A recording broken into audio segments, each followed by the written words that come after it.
Jaggedcoat's Secret, Chapter 13. Gentle breezes waft through the air. Snowflakes are gently falling from the sky and adding on to the snowy cloak above the ground.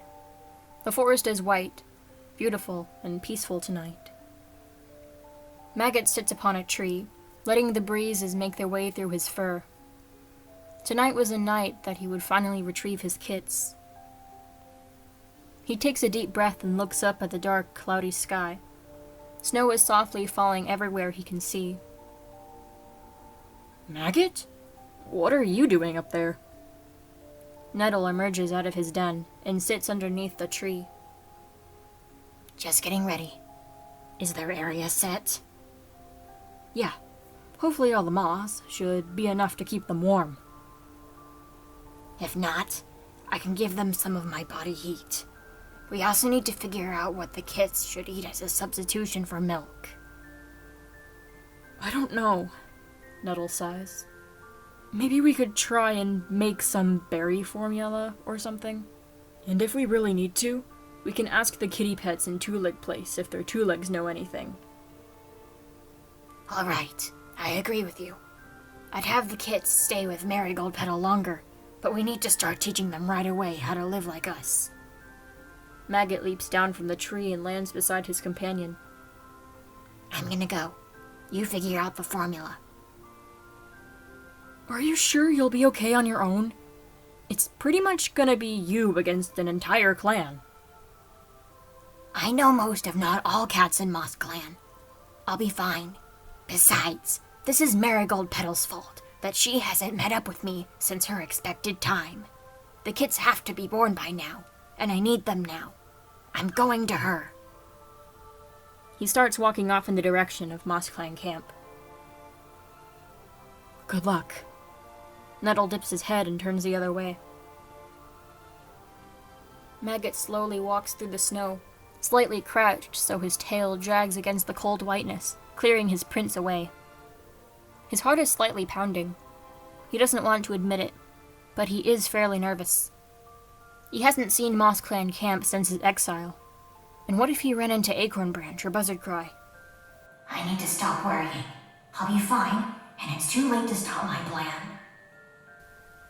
Once Moss Clan camp is in sight, he crouches even lower. The memory of him and Buzzard Cry confessing their love last Leaf Bear feels like a sting in the side to him. How much I've changed since then. I wonder if Buzzard Cry still loves me, even after all I've done. He looks down and slowly unsheaths his claws. Whatever. I'm a monster. It doesn't matter. I'm not Hugh for him, so I'm not going to look for him. Once sure that nobody is around, he slowly stalks into camp on high alert. Being there felt unreal to him. He heads to the nursery immediately, carefully poking his head inside to look for Marigold Petal. Inside, he sees the familiar shape of Fawnspring, who seems to be around with kits. He also lays his eyes on Brookmist and Brindlepatch, who are both fast asleep with their tails curled around a few tiny bundles of fur trying to stay warm. But strangely enough, no Marigold Petal. Brookmist and Fawnspring had kids too, huh? Should have known. He glances at Brindlepatch's little bundles, one gray with freckles on their back, and the second one a brilliant light gray, almost silver, with a few brown patches here and there. So those are Beaver Flash's kids? Wait, I need to stop getting distracted. He quickly leaves the nursery and thinks for a moment. Where else would she be if not in the nursery? The medicine den? He carefully sneaks inside the medicine den, immediately spotting his sleeping sister. A bit of a distance away from her, he sees the bright yellow pelt of Marigold Petal's mother, Morning Tuft. She seems to be curled up around a tiny kit. Maggot slowly takes a few steps towards them and squints, laying his eyes on the kit's dark gray fur, decorated with yellow stripes. Wait, is that my son? What about Marigold Petal? Is she busy with something? Is this kit the only one? He stares at Morning Tuft in the kit for a moment before shaking himself off. Don't get distracted. If this kid is the only one, I'm taking him. Marigold Petal will know where he is. He leans down and cautiously grabs a hold of the kid's scruff with his mouth, and slowly pulls him away from his grandmother as quietly as possible. Maggot's heartbeat quickens as he watches Morningtuft carefully, making sure to be ready in case she wakes up. Luckily for him, she doesn't move. Alright, time to get out of this place. He slowly makes his way out of the nursery, careful not to wake up the kid he's holding. As he treads through the cold snow, the back of his head is greeted with the familiar fuzziness and voices that he hears every day. His vision gets slightly blurry, but he ignores it. Great job, Nugget. The voice rang. As long as no one stands in your way, no blood has to be shed. What are you doing with B-Kit? Maggot quickly looks over his side to see Morningtuft, glaring at him furiously. Give me back B-Kit right now, you filthy rogue! With her voice, B-Kit wakes up and starts to mew. Maggot growls. She's standing in your way, Maggot. Do what you have to do. Part of him wants to run, but the other part of him desires to attack. This is my son! He snarls. You? B-Kit's father? Why would Marigold Petal have kits with such a low being as yourself? You fox-hearted freak! Now stop insulting my daughter and hand him over, or I'm taking him myself. Furious and slightly wounded by her words, he drops B-Kit into the snow and lunges himself at her, easily tearing out her throat and letting her fall beneath him. The voice in his head cheers him on happily. You did it, Nugget.